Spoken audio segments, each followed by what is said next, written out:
What is up, everybody? Good morning and welcome back to the channel. Welcome back to Marvel Rivals. Today we are going to kind of throw it back to a previous spectating video, and we're going to spectate this guy, Zamaraconroid. I don't know. It's a whole thing. But he's also kind of switched over to Venom. We did spectate him before, and he was playing Magneto, so I figured we would kind of bring this full circle a little bit and go back and see how this guy's doing. This is going to be a one above all lobby, and with the kind of increasing popularity of Venom, I figured that it would be cool to get a little bit more of gameplay with him, help people kind of understand how he works, and obviously showcase him on a similar map than what we've seen in the past too. But I wanted to see if this guy plays him any different, uses any of the same tricks, and go from there. So right off the rip, we're just swinging over. We're opting to take this right hand side here as opposed to the usual left. I do think going main can be a little bit of a bait. I didn't even know that this was a thing that you could do. Going all the way around over here, getting a nice swing and trying to dislodge the enemy off of high ground. Super good strategy right off the rip. Not able to actually get anyone to leave that high ground there, but his Magneto is actually able to get a pick off of it. And then we do have someone on his team coming up from behind there. And he gets a beautiful, beautiful, beautiful kind of engagement. And a flank that nobody saw coming, which is, fantastic right off the rip. So, yeah, beautiful flank. Yeah, if you're playing Venom in some of these games, and especially if you're on this map, definitely check out that flank. See if it works as good for you as it did for him right there. Let me know how it went. Let me know how it went in the comments. And we do also have the enemy in a position where we can kind of hold them on this right-hand side, not letting them fully reset onto the left. And he is just kind of using that verticality, saving his E until he drops to about 300 health, making sure to get a pretty hefty shield, and then swinging right back out. This mag is definitely trying to press a little bit forward and try and get back onto the point, but not actually going to be able to do so. And then he just gets to run down this Scarlet Witch, forcing her to pop her shift. And they do get quite a bit of distance on the point. I think they could have gotten a little bit more. Don't even think anyone was touching the point. I don't know. I actually should have looked and seen how many people were on the point. They could have made it go a little bit faster, but they're very, very good on time. For just about 4.5 minutes on the clock here to get to this next checkpoint. And he has a beautiful spot on this bridge. No one up here looking at him. Sees his Psylocke going in from the Cloak and Dagger. Behind pause question mark, and I think he is going to get taken very, very low here. Lives on just about 1 HP, able to reactivate that ult just before he's dying there, and he actually turns a pretty losing fight into a dub. They take out a few. Unfortunately, this thing kind of shows up pretty huge, but Loki should be pretty out of position, should be able to die here. I'm actually very surprised that Loki survived that little engagement, and that they lost that fight. I feel like they, Scarlet Witch popped her ult and they were down 3, but once again playing this super, super tall wall over here on the side, getting up on this Loki, trying to dislodge him.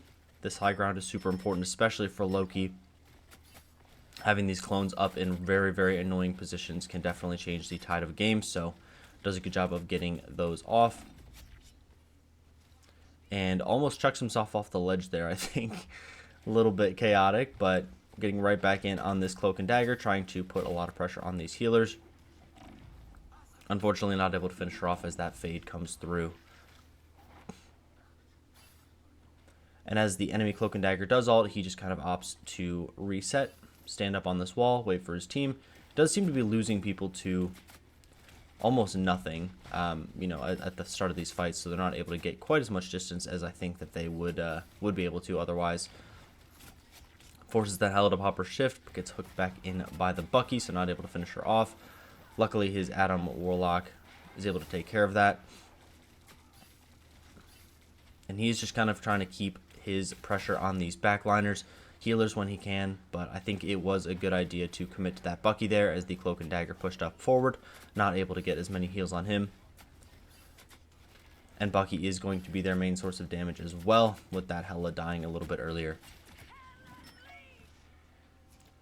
And we do hear the Hela ult come out. His team just kind of struggling to get any sort of distance here. the Thing being an absolutely monstrous swap for them. And he's just going to diving strike back to his team. Get this full reset. Adam Warlock committing the res right there. Not entirely sure we wanted to commit res there, but hey, we can make it work. Again, doing a good job getting on these healers, dislodging this Loki off of high ground, taking him to about half. And he does see the Hela there, but he doesn't have diving strike quite yet. And just really following around this Loki, making sure that as soon as he gets up to high ground, he is taking some damage. Forces that Magneto bubble to help peel him. And we do still have E, so he gets a nice shallow diving strike right into the backline there. Able to pop his E last second, or not even pop his E, get kind of topped up last second.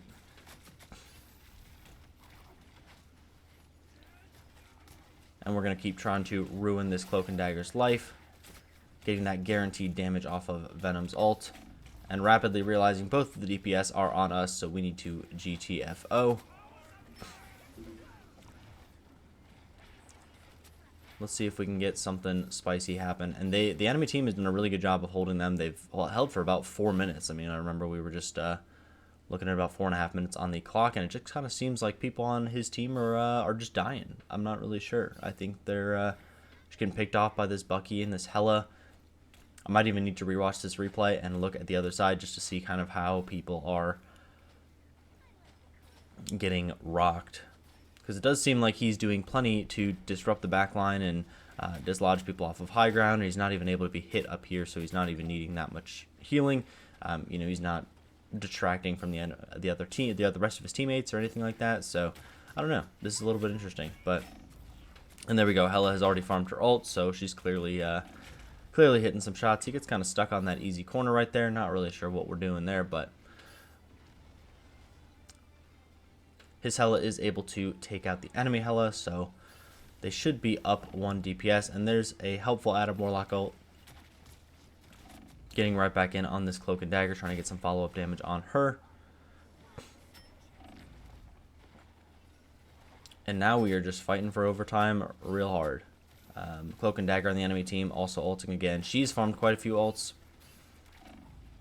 And I do like the way that he prioritizes high ground. He is on that Cloak and Dagger there, but as soon as Hela goes up to high ground, he makes sure that she cannot stay there. Gets up to high ground himself, gets some follow-up damage, and then she actually drops back down and is able to be killed. So he does a good job of kind of keeping track of where the enemy is, especially when, you know, when picking his targets, knowing who to look at, that sort of thing. And we do get a beautiful ult, almost taking out that Bucky there. Trying to shut down that Bucky reset machine.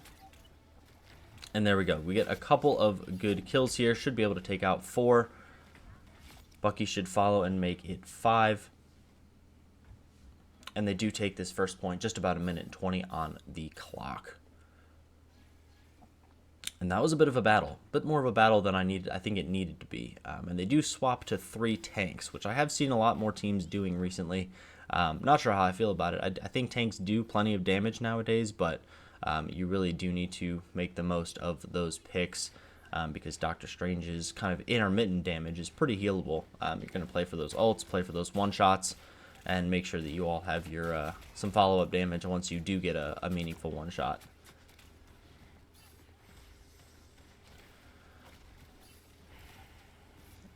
And here we're playing a little bit closer to the cart here, getting some more damage on this Thing.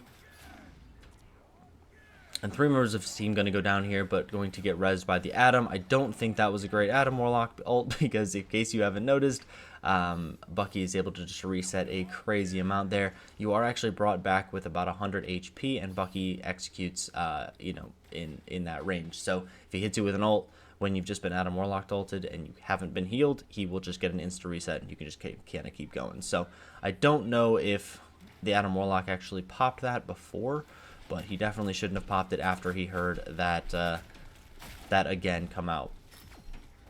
Gets some beautiful follow-up damage on that Bucky there, gets kind of lost, and I don't know what the enemy team are doing. He's just farming headshots, and yeah, they get a pretty clean ace there. play a little bit of space. They don't have a whole lot of space to play, but we go into overtime here. I think we should also probably have 3 on cart at the very least. We only have 2. They could be making the most of their time here. And he does have access to ult, so a ton of survivability in his kit right now. Looking to get a nice shallow diving strike and instantly activating his ult to take people low. Unfortunately, Cloak and Dagger ult going to keep everyone pretty safe for the time being.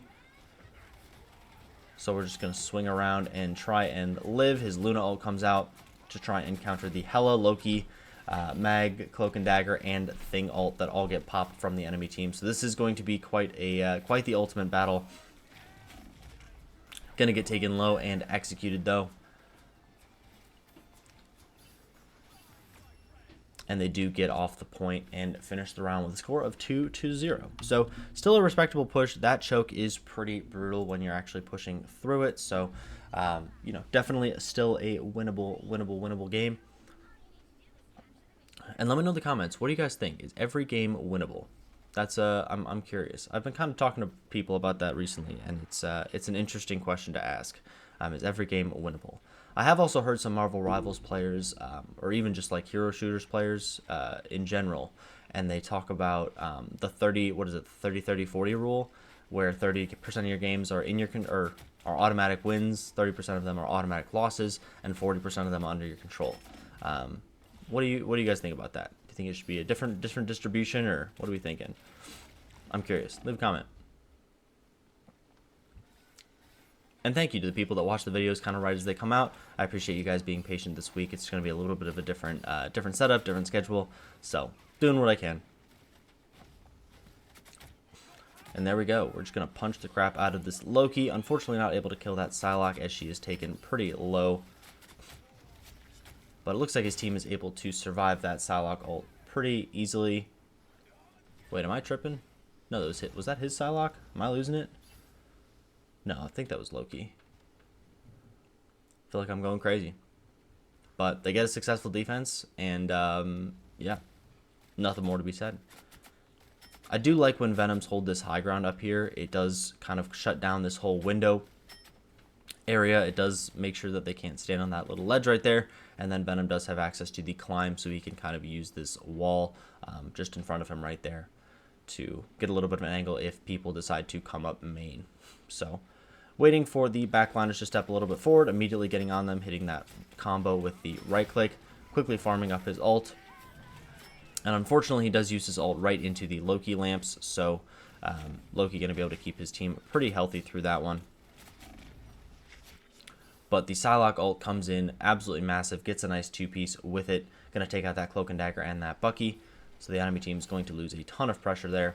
They do give up a tick and a half at this point, but they should be able to ace the enemy and get them fully off of the point. Mag also kind of wasting his ult there. Committing to the one shot on the Bucky, but the rest of his team was kind of already dead, so, you know, no. I have seen a lot more people do that as well recently, where they really go for those hero ults. They lose 2, maybe even 3 people on their team, and they still commit ult, and they're like, okay, I can bring this fight back. I can bring it back from the dead.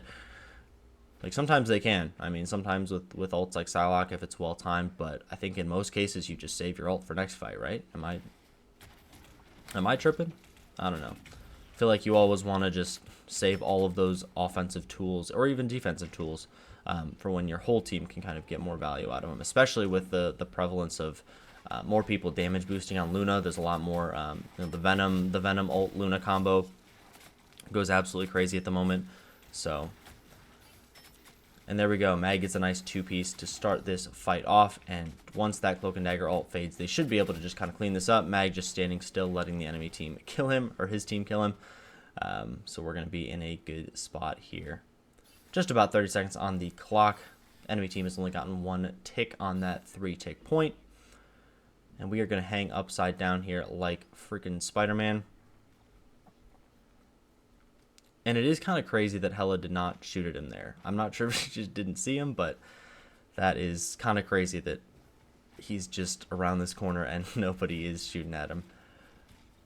And they just go right underneath him. No one looks up. It's crazy. And already, just right away, ready to dislodge her from high ground, getting in on this Bucky. making him turn around as well. Unfortunately, that Loki is kind of saving his lamps for the Venom ult, so quickly able to top people off. And we do get Adam Warlock ult, and we do get Luna ult popped here too. And again, we see this Hela on high ground, immediately going for her until she pops her ult, and she's just a little bit too high for us to deal with. And this is where I think we're going to lose the point. I don't actually remember the score of this game, but this fight is not going well for his team. They've already kind of blown all of their offensive cooldowns, all of their defensive cooldowns with that res and that Luna ult. So the other team is going to be able to take this point, reset the clock to 2.5 minutes, and we will keep on chugging.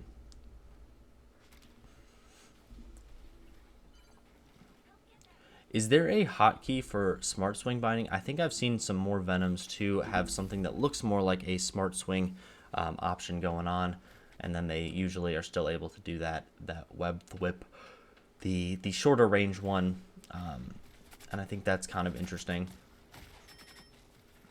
I should really look at the settings more. I haven't looked at any of the settings in this game, to be honest, except for like crosshair and all that sort of stuff. Does a good job of getting into the back line there, actually holding up the cart and getting on one of the backliners, making sure that cart isn't moving as the rest of his team steps forward. And they do get a pretty beautiful ace here, forcing the enemy to reset. Just about 1:40 on the clock here. And we're just going to hang out on these higher surfaces. He knows people don't look up on the enemy team, as shown by the last point. So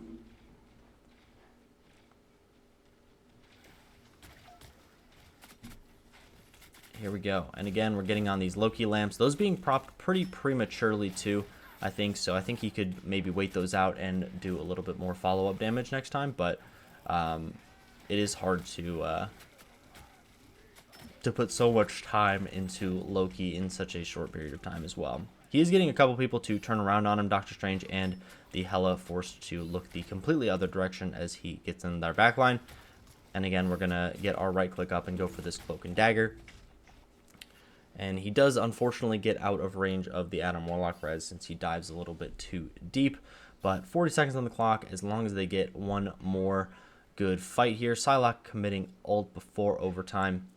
At that point, definitely save ult for overtime. The enemy's going to be back in 30 seconds anyway, and you won't have another cooldown to get them off point. Don't think that they're even going to be able to get this card to the point where it can really threaten the increase of time here. So we need to try and get those offensive cooldowns, make sure that there's too much damage for the enemy to get on that point in overtime. This cloak and dagger is farming, or the Loki and the cloak and dagger, making sure that the enemy team is standing in that smoke a huge section of the game. They do lose two there. They do lose their Luna and their Magneto. So he's just trying to stand on point, stall, use that shield. And he does prevent them from getting quite a bit of distance there while they wait for that Magneto, who is now Doctor Strange, to respawn. And we are going to go for that touch at 0.91 meters. Unfortunately, does commit ult there too. They waste the Doctor Strange portal, and his E is a little bit late. That was just truly unfortunate. And this is where I think his team would probably be panicking in the chat or something like that. This is where people start to get a little bit more concerned. But without fear, he dives right back in, gets actually chunked. And I didn't actually know you could pop your E while you were on a wall or your wall climbing. So good little Venom pro tip.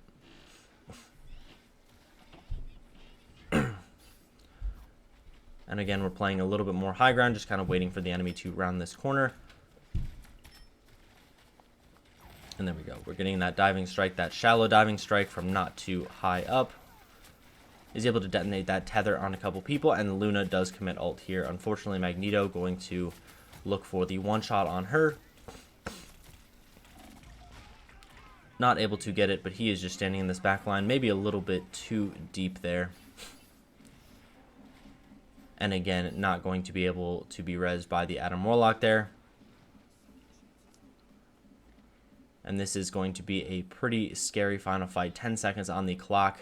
Not a whole lot of offensive tools from his team. His Psylocke does go a little bit crazy there. His Magneto gets some. And they are just able to run down the enemy team, as the enemy team does not have a whole lot of offensive or huge defensive tools left too. And then we're going to play space, make sure we're looking for any Doctor Strange portals if we can, and we tie up the game with a score of 2-2, but still come out with the win. So, yeah.